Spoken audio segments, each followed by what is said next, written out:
Bueno, pues estamos en el American Bar preparando la tapa del concurso de este año.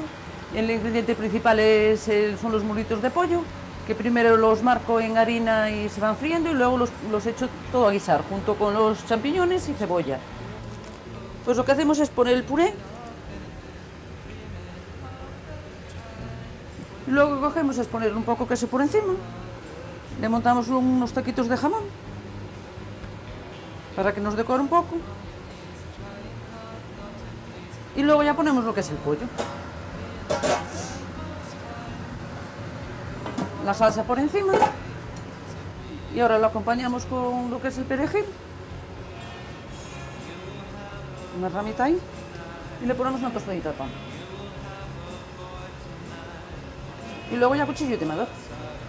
Esta tapa consiste en el muslito de pollo guisado con puré de patata, xamón do país, queixo manchego, acompañado de un Ribeira Sacra. Esperamos que vengan todos a probarla, que les guste.